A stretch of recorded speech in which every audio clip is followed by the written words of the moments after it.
ശ്രീ ജ്യോതികുമാർ ചാമക്കാല, എന്താ മുഖ്യമന്ത്രി പറഞ്ഞ ഒരു മാസത്തിൽ 10-12 ദിവസം കഴിഞ്ഞിട്ടുണ്ട്. ഇനി 10-20 ദിവസത്തിൽ താഴെ ബാക്കിയുണ്ട്. ഈ ദിവസത്തിൽ DGP ADGPയോട് ചോദിക്കും, എന്തിനാണ് നിങ്ങൾ ദത്താത്രേയ ഹോസ്പിറ്റലെ കാണാൻ പോയതെന്ന് പറയും.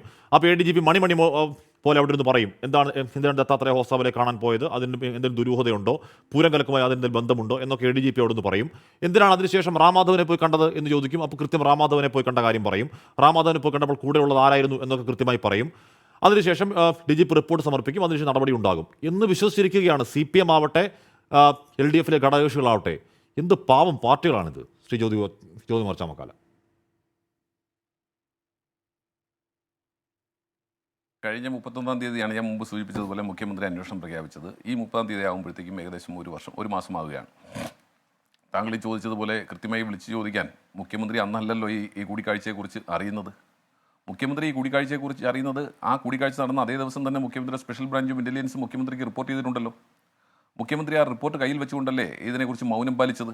മുഖ്യമന്ത്രി പാർട്ടിയിൽ അതിനെക്കുറിച്ചൊന്ന് പറഞ്ഞോ? മുഖ്യമന്ത്രി മുന്നണിയിൽ അതിനെക്കുറിച്ചൊന്ന് പറഞ്ഞോ? മുഖ്യമന്ത്രി LDF കൺവീനറോടോ CPMന്റെ സംസ്ഥാന സെക്രട്ടറിയോടോ അതിനെക്കുറിച്ച് പറഞ്ഞിട്ടുണ്ടോ? പറഞ്ഞിട്ടുണ്ടെങ്കിൽ അവരിപ്പോൾ അതിനെ സംരക്ഷിച്ചാണല്ലോ.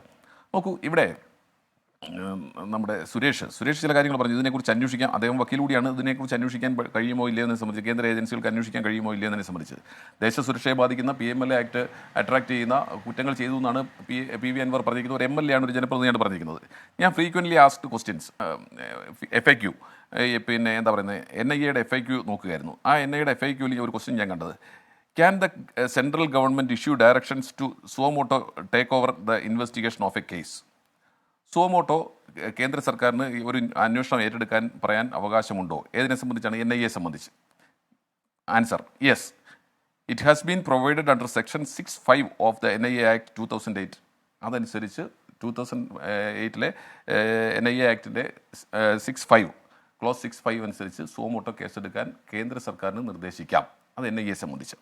ഇനി EDയെ സംബന്ധിച്ച്, EDയുടെ ചുമതലകളെക്കുറിച്ച് പറഞ്ഞു വരുമ്പോൾ, വിദേശവിനിമയ ചട്ടം, കള്ളപ്പണം വെളുപ്പിക്കൽ എന്നിവയുടെ കേന്ദ്ര നിയമമാണ്. ഇതിൻ്റെ ലംഘനം നടന്നുവെന്ന് ബോധ്യപ്പെട്ടാൽ അന്വേഷണം നടത്താൻ EDക്ക് സാധിക്കും. 1908-ലെ സിവിൽ പ്രൊസീജിയർ കോഡ് പ്രകാരം സിവിൽ കോടതിക്ക് തുല്യമായ അധികാരങ്ങൾ ED ഡയറക്ടർക്കുണ്ട്. ഇന്ത്യൻ ശിക്ഷാ നിയമത്തിലെ എന്ന് പറഞ്ഞുകൊണ്ട് അത് കൃത്യമായി പറയുന്നുണ്ട്. അപ്പോൾ കേന്ദ്ര ഏജൻസികൾക്ക് ഇതിനെക്കുറിച്ച് അന്വേഷിക്കുന്നതിന് ഒരു തടസ്സവും ഇല്ല എന്നിരിക്കെ ഇതിനെക്കുറിച്ചൊരു അന്വേഷണം നടക്കുന്നില്ലെന്ന് മാത്രമല്ല, പൂർവ്വകാലങ്ങളിൽ ഈ സംസ്ഥാനത്തിൻ്റെ മുഖ്യമന്ത്രിക്കെതിരെ നടത്തിയിട്ടുള്ള അന്വേഷണം, അദ്ദേഹത്തിൻ്റെ കുടുംബത്തിനെതിരെ നടത്തിയിട്ടുള്ള അന്വേഷണവും ഒക്കെ എവിടെ എത്തി നിൽക്കുന്നു നമുക്കറിയാം. ഞാൻ അതിൻ്റെ വിശദാംശങ്ങളിലേക്ക് പോകുന്നില്ല. അപ്പോഴാണ് പറഞ്ഞത്, ഞങ്ങളും CPM-ഉം തമ്മിൽ പിന്നെ ഇന്ത്യ മുന്നണിയുടെ ഭാഗമാണ്, അതുകൊണ്ട് ഞങ്ങൾ പിന്നെ ഇതിനെതിരായി നിൽക്കുമെന്നാണ്.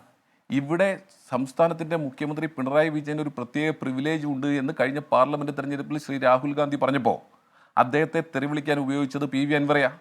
PV അൻവറെ കൊണ്ട് തെറി വിളിപ്പിച്ചെന്ന് മാത്രമല്ല, PV അൻവറെ പിന്നീട് എൻഡോസ് ചെയ്ത് സംസാരിക്കുകയും ചെയ്തു മുഖ്യമന്ത്രി. ഇതൊക്കെ നമ്മുടെ മുമ്പിലുണ്ട്, ഞാനത് പറഞ്ഞു പോയി എന്ന് മാത്രം. ഇനി അദ്ദേഹം പറഞ്ഞ മറ്റൊരു കാര്യം എന്താ, പിന്നെ എന്തിനും ഏതിനും RSSകാർ മറുപടി പറയേണ്ടതില്ല. മറുപടി പറയായിരുന്നുള്ളൂ, പക്ഷേ ചോദിക്കുന്ന കാര്യങ്ങൾക്ക് മറുപടി പറഞ്ഞാൽ കള്ളം പറയാൻ പാടുണ്ടോ? RSSൻ്റെ നേതാക്കന്മാർ തന്നെയല്ലേ പറഞ്ഞത് ഇത്തരത്തിൽ ADGPയും പിന്നെ ഹൊസബലയുമായി കൂടിക്കാഴ്ച നടന്നിട്ടില്ല എന്ന്. എന്തിനാണ് കള്ളം പറഞ്ഞത്? പോട്ടെ, RSS പറയണ്ട, അതൊരു ഭാഗം. രണ്ടാമത്തെ ഭാഗം നോക്കൂ, ഇവിടെ EP ജയരാജനും പിന്നെ പ്രകാശ് ജാവ്ദേക്കറുമായി കൂടിക്കാഴ്ചയെ സംബന്ധിച്ച് ഇപ്പോഴും പ്രകാശ് ജാവ്ദേക്കർ, അദ്ദേഹം RSS അല്ലല്ലോ, അദ്ദേഹം പ്രഭാരിയാണല്ലോ BJPയുടെ, എന്താ ഇപ്പോഴും അതിനെക്കുറിച്ച് മൗനം പാലിക്കുന്നു? അത്രയും വലിയ വിവാദമുണ്ടായിട്ടും അദ്ദേഹത്തിനെ വീട്ടിലിരുത്തിയിട്ടും EP ജയരാജനെ വീട്ടിലിരുത്തിയിട്ടും അതിനെ സംബന്ധിച്ച് മൗനം പാലിക്കുന്നത് ന്യായമായും ഒരു രാഷ്ട്രീയത്തിൽ ചേർന്നതാണോ? അപ്പോൾ നിങ്ങൾ പറയുന്നതിനൊന്നും ഒരു അടിസ്ഥാനവുമില്ല. ഇനി നിങ്ങൾ പറഞ്ഞു UDFൻ്റെ ആൾക്കാർ RSSുമായി കൂടിക്കാഴ്ച നടത്തിയിട്ടുണ്ട് എന്ന്. ഞാൻ എല്ലാ BJP നേതാക്കന്മാരോടും ചോദിച്ചു, ആരാണ് കൂടിക്കാഴ്ച നടത്തിയിട്ടുള്ളത്? ഞാൻ പങ്കെടുത്ത ഒരു ചർച്ചയിൽ ശ്രീ ഗോപാലകൃഷ്ണൻ വന്ന് പറഞ്ഞു, അത് CP ജോണാണ്. വലിയ വെളിപ്പെടുത്തലായിപ്പോയി. അപ്പോൾ തന്നെ CP ജോണിനെ വിളിച്ചു. CP ജോൺ ആധികാരികമായി കൃത്യമായി കാര്യങ്ങൾ പറഞ്ഞു. 2004-ലാണ് അത് സംഭവിച്ചിട്ടുള്ളത്. അദ്ദേഹം പ്ലാനിംഗ് ബോർഡ് മെമ്പറായി. പിന്നെ അനന്തപുരം സർവീസ് കോപ്പറേറ്റീവ് സൊസൈറ്റിയുടെ ഒരു സെമിനാറിൽ അദ്ദേഹം പങ്കെടുത്തു. അദ്ദേഹത്തിൻ്റെ വീക്ഷണങ്ങൾ പങ്കുവച്ചു.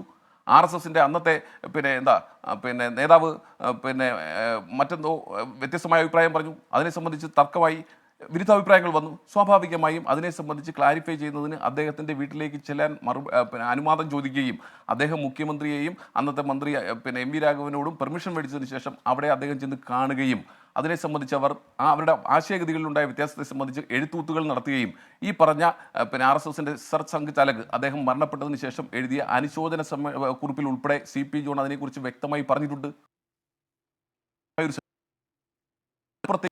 അതിനെ സംബന്ധിച്ച് ക്രിസ്റ്റൽ ക്ലിയറായി പറഞ്ഞിട്ടുണ്ടെന്നേ. അതിനപ്പുറത്തേക്ക് ഒരാളുടെ പേരുണ്ടെങ്കിൽ സുരേഷ് എന്ന് പറയട്ടെ. RSS നേതാക്കന്മാരെ പോയി കാണുന്ന UDF നേതാക്കന്മാരെ സംബന്ധിച്ച് ചുമ്മാ വന്നിരുന്നെങ്കിൽ തള്ളിയാൽ മതിയോ? ഇനി അടുത്തത് പിന്നെ എന്താ പറയുന്നത് പിന്നെ ഇനി ഒന്നുകൂടെ പറഞ്ഞു പോകണമല്ലോ, സുരേഷിനെ ഞാൻ വിട്ടു. പറഞ്ഞു പോകേണ്ടത് CPIയുടെ നിലപാടിനെ സംബന്ധിച്ചാണ്. ഇവിടെ എന്താ പ്രശ്നം എന്നറിയാമോ ഹാഷ്മി? ഞാൻ അതോടെ പറഞ്ഞ് അവസാനിപ്പിക്കാം. CPIയെ സംബന്ധിച്ച് ഇപ്പോൾ 3-4 ക്യാബിനറ്റിന് ശേഷം കൂടിയേ ഒരു ക്യാബിനറ്റിൽ അവർ ഒന്ന് പറഞ്ഞില്ല, മന്ത്രിസഭയിൽ നിന്ന് വിട്ടുനിന്നില്ല. അപ്പോൾ അവരെ സംബന്ധിച്ച് ഭരണത്തിൻ്റെ ചായയിൽ എല്ലാ ആനുകൂല്യങ്ങളും അവർ കൈപ്പറ്റും. എന്നിട്ട് ഈ ക്യൂബ മൂന്തൻ്റെ മോഡലിൽ അവർ വിമർശനം നടത്തും. അതിനപ്പുറത്തേക്ക് അവരൊന്നും ചെയ്യുന്നില്ല. ഞാൻ 1-2 എക്സാമ്പിൾസ് മാത്രം CPIയെ കുറിച്ച് ചൂണ്ടിക്കാണിക്കട്ടെ. അവർക്ക് ആർജവം ഉണ്ടെങ്കിൽ ഇതിനകത്ത് നിലപാടെടുക്കണ്ടേ? ഇവിടെ നമുക്കറിയാം 2019 നവംബർ മാസം 3-ാം തീയതിയാണ് ഇതേ പ്രകാശ് ബാബു അദ്ദേഹം വ്യാജ ഏറ്റുമുട്ടലിനെ കുറിച്ച്, ആ ഏറ്റുമുട്ടൽ മാത്രമല്ല വ്യാജം, അതിൻ്റെ തെളിവും വ്യാജമായി ഉണ്ടാക്കിയതാണ്. മാവോയിസ്റ്റ് നേതാവ് മണിവാസകം കൊല്ലപ്പെട്ട വ്യാജ ഫേക്ക് എൻകൗണ്ടറിൽ ആ എൻകൗണ്ടർ ഫേക്ക് ആയിരുന്നു എന്നും മാത്രമല്ല അതുമായി ബന്ധപ്പെട്ട തെളിവുകൾ പോലും വ്യാജമായിരുന്നു എന്നും പരസ്യമായി പറഞ്ഞത്. അത് 2019 നവംബർ 3-ാം തീയതിയാണ് ശ്രീ K. പ്രകാശ് ബാബു അതിനെക്കുറിച്ച് പറഞ്ഞത്. അതവിടെ അവസാനിപ്പിച്ചു. അതേ ഒരു 10 ചോദ്യമൊക്കെ സർക്കാരിന് ചോദിച്ചു, അവിടെ അവസാനിപ്പിച്ചു.